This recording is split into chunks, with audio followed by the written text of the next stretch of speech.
Di ba mas maganda kung magkaroon na lang po ng kanya-kanyang respeto sa paniniwala? Respeto? Apo. Ay, masamang respetuhin yung mali.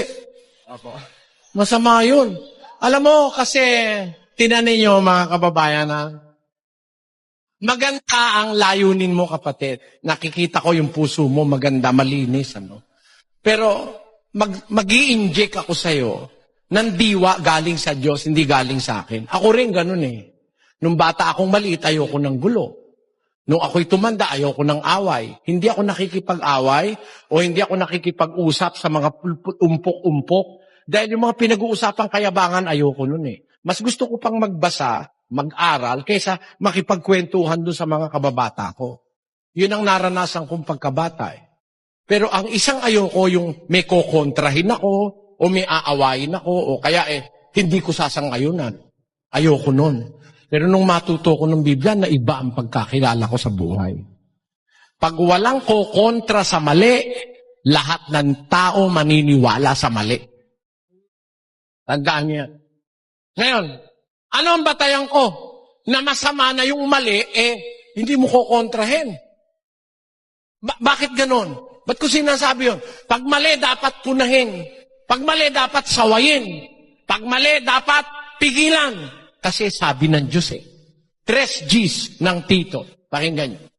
Ang taong may maling pananampalataya, pagkatapos ng una at ikalawang pagsaway ay itakwil mo. Ipinapasaway ba yung mali? Sabi nga ng Diyos, pag mali ang pananampalataya ng tao, sinaway mo ng una, sinaway mo ng ikalawa, itakwil mo na.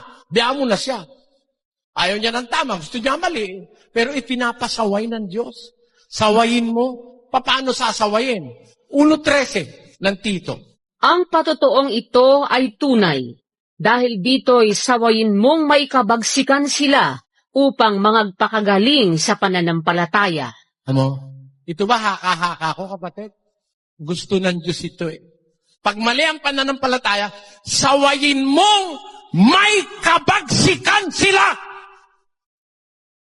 Siguro nung sabihin ng Diyos yan, hindi naman niya sinabi yan, sawayin mo, may kabagsikan sila.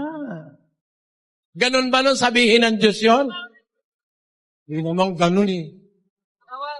Sabi, sawayin mong may kabagsikan sila upang magpakagaling sa pananampalataya. Gusto mong gumaling ang tao? Pag mali, sawayin mo. Ngayon, kung gusto niyang pasaway, o ayaw niyang pasaway, bahala siya. Meron talagang pasaway. Pero tungkulin mo kung mangangaral ka na sumaway. Basa, 2 Timoteo 4:2. Ipangaral mo ang salita. Magsikap ka sa kapanahunan at sa di kapanahunan. Sumawata ka, sumaway ka. O, kita mo? Utos ng Diyos sa mangangaral yan. Sumawata ka, sumaway ka. O, pag sumasaway ba, mali? Ba't hindi na lang natin igalang ang pananampalataya ng isa't isa? Kung mali, ba't ko igagalang? Ibig mo sabihin, ang paniniwala mo, si Kristo, tao. Ha? Tapos sabihin ko, ginagalang ko yan, amen. Ganun ba? Pag sinabi mo si Kristo, tao, sisigaw ako. Hindi tao si Kristo, kundi nagkatawang tao. Yan ang sasabihin ko.